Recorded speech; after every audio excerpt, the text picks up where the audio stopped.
বাজারে সয়াবিন তেলের অভাব, পাওয়া যাচ্ছে না প্রয়োজনীয় তেল। ৪-৫ দোকান ঘুরে যদিও বা পাওয়া যাচ্ছে, সেখানে আবার দাম বেশি, অথবা তেলের সঙ্গে সেমাই, চিনি বা অন্য কোনো পণ্য কেনার শর্তেই পাওয়া যাচ্ছিল সয়াবিন। বাজারে তেলের অভাব, কিন্তু হঠাৎ এই তেল কোথায় গেল? তবে তেল হঠাৎ করে যেখানেই গিয়ে থাকুক, এক রাতের ব্যবধানেই কিন্তু সেই তেল আবারও স্বরূপে হাজির দোকানগুলোতে। দাম বৃদ্ধির ঘোষণার সঙ্গে সঙ্গেই তেল হাজির দোকানগুলোতে। বাণিজ্য মন্ত্রণালয় থেকে তেলের দাম লিটার প্রতি ৮ টাকা বাড়ানো হয়েছে। এখন থেকে প্রতি লিটার বোতলজাত সয়াবিন তেলের দাম হবে ১৭৫ টাকা, যা আগে ছিল ১৬৭ টাকা। অন্যদিকে খোলা সয়াবিন তেলের দাম হবে ১৫৭ টাকা, আগে যা ছিল ১৪৯ টাকা।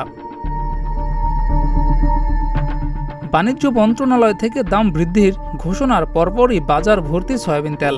এক রাতের ব্যবধানে হঠাৎ এত সয়াবিন তেলের আগমন কিভাবে হলো? এমন ঘটনায় ক্ষোভে ফুঁসছে সাধারণ মানুষ। এটা পরিষ্কার যে দাম বৃদ্ধির জন্যই কৃত্রিম সংকট তৈরি করা হয়েছিল। যারা এই সংকট তৈরি করেছিল তারা চেয়েছিল যাতে দামটা বৃদ্ধি পায়, এবং তারা তাদের কাজে সফল। এখন লিটার প্রতি ৮ টাকা বেশি গুনতে হবে সাধারণ মানুষ বা ভোক্তাকে।